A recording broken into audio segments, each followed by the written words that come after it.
بسم الله الرحمن الرحیم. په دې خوشحالم چې له تاسو سره څو لنډې شیبې هم صحبت یم، خو تر ټولو لومړی د دغه پروګرام جوړونکي جناب سالمن صاحب د هغه د مرکزي ملګرو چې له ده سره په دغه فرهنګي علمي څېړنیز او فکري برخه کې مرسته کړې دي، هغوی څخه زه مننه کوم. او جناب کموال صاحب، زه چې راتللم خپل د رشتې مطابق یې یو څه ولوستل، بیا دې خوا راغلم. شعر په قرآن شریف کې راغلی دی، سورت څه دی، ما هلته یاداشتونه راوړي دي، او حکایات، اساطیر، میتالوژیکې برخه په ټولو ادیانو کې وه او په ټولو جوامعو کې وه. په هر صورت باندې تا په دې هکله باندې ډېر زحمت ویستلی ده.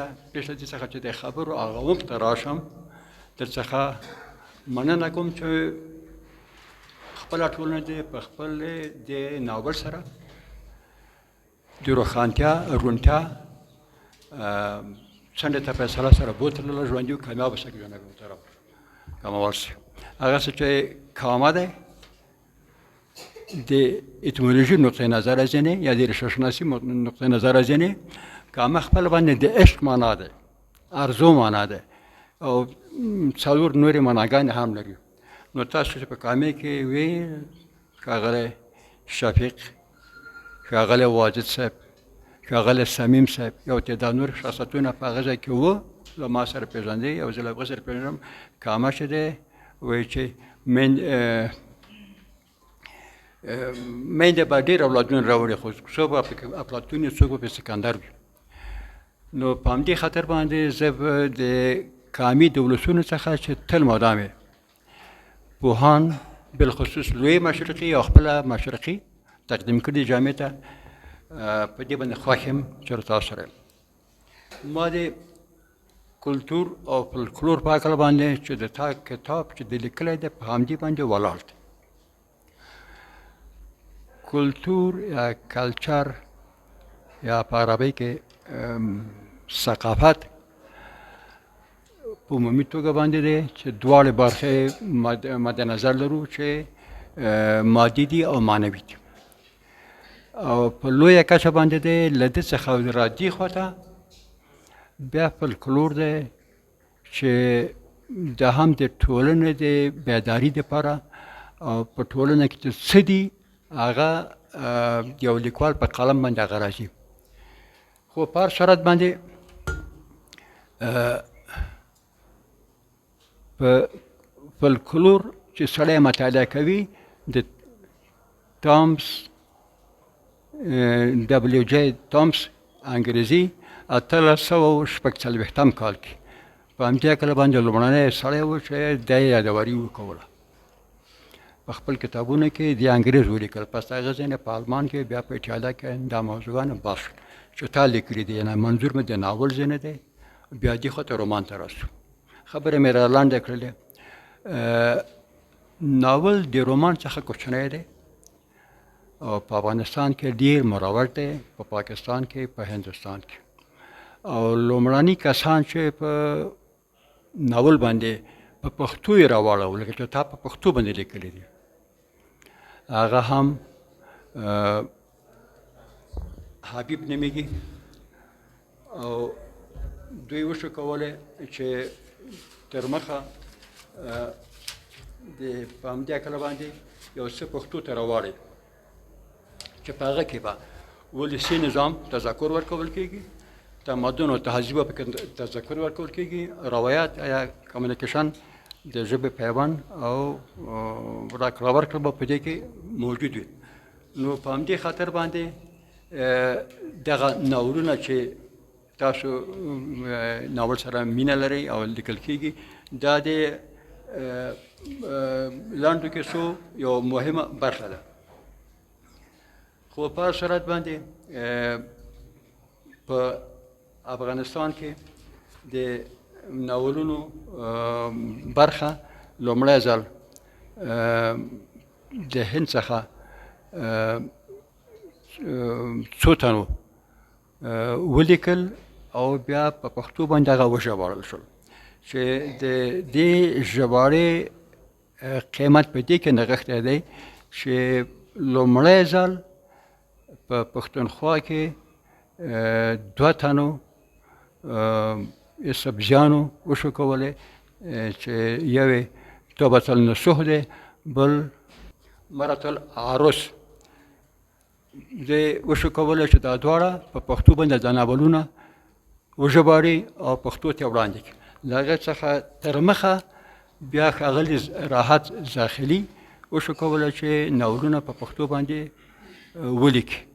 ورپسې رادې خواته تر دغه ورځې پورې چې تاسو پکې لیکنه کړې دی خانم آباد د ناول برخه خورا مهمه ده بالخصوص په افغانستان کې.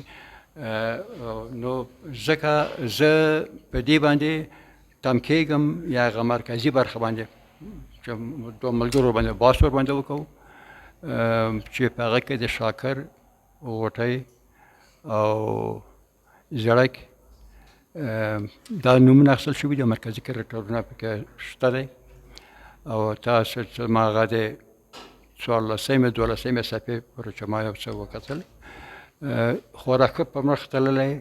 اما په دغه جامع کې چې موږ ژوند کوو، زه په خپله جلال آباد کې تولد شوی یم.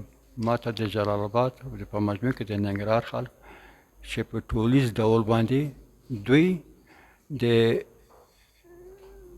قصه لیکنې د شعر او د شاعري سره خورا ډېره مینه درلودله او لري. او د ځکه ما تقریبا د 150 تنو څخه نومونه اخیستلي دي. دا نومونه خو ډېره زمانه نیسي. په هر صورت باندې هغه نومونه چې ډېر ناولونه لیکلي دي، زه په هغه باندې صرف یو نومونه تذکر ورکوم چې یو د هغې جملې ځین په خپله باندې موسی شفیق صاحب دی، له هغه څخه رادې خواته صمیم صاحب دی، په خپله باندې تاسو جناب چې دلته تشریف لرئ جناب ګلعزیز کاموي صاحب دا دی.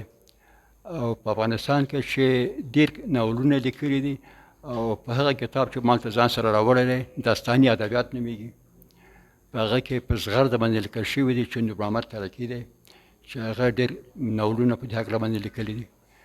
سربیره په دې باندې هغې خواته د سرحد ځینې راحت زاخلي صاحب دی چې ما ځکه د دې نومونه واخیستل چې دا هغه کسانو چې پښتو ژبې ته په خپل دوران کې یعنې ارزښت ورکړی دی او په دې هکله باندې له دوی څخه یو څه پاتې دي. نو تاسې ګرده سره ژوندي او کامیاب اوسئ. د تاسې دغه ناول چې ما چې یو حده پورې ولوسته او ملګرو ځینې مې واورېده،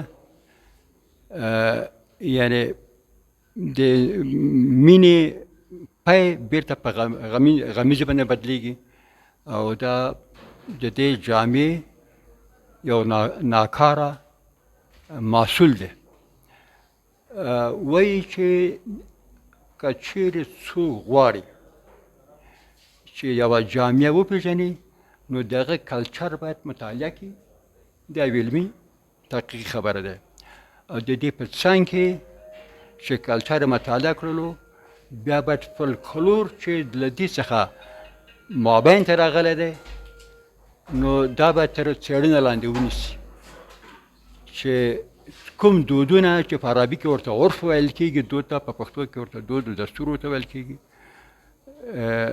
د دې معنا په دې کې نغښتی دی چې دغه جامع ارزونه او د جامع د انسانانو ژوند او په ټولیز ډول باندې هر هغه څه چې دوی کوي په فولکلور کې او په ثقافت کې بیرون ته په اصطلاح سره راوځي.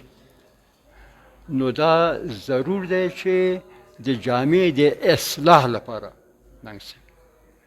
د جامع د اصلاح لپاره داسې طنزیه او نقادانه خو تلپاتې او سمسوره ناولونه لکه چې اوس لیکل شوي دي چې تر څو پورې وشي کولی جامع په دې هکله باندې د اصلاح او سمون لپاره قدم پورته کړي. خو بیا هم بالخصوص په ځوان نسل کې چې زه کومې ستونزې وینم د مینې او د عشق چې دوی ویلي چې هغه 900 کاله تر مخه د مینو 10 کلمه په افغانستان کې لومړی ځل مولانا صاحب او بیا نورو بیا هغه نه رادي خواته رحمان بابا تذکر ورکړی دی. مولانا حبیب الرحمن مهدي قریشي چې هغه په جلال آباد کې ژوند کړی دی هغه تذکر ورکړی دی په سلطنت عشق رحماني کې. دا بهترین مثال دی. نو تاسو په دې هکله باندې نیک قدم پورته کړی دی تر څو پورې جامعه د تاسو د کتاب د مطالعې سره د سمون خواته لاړ شي. مننه تاسو ټولو څخه کوم ژوندي کامیاب اوسئ. مهرباني وکړئ.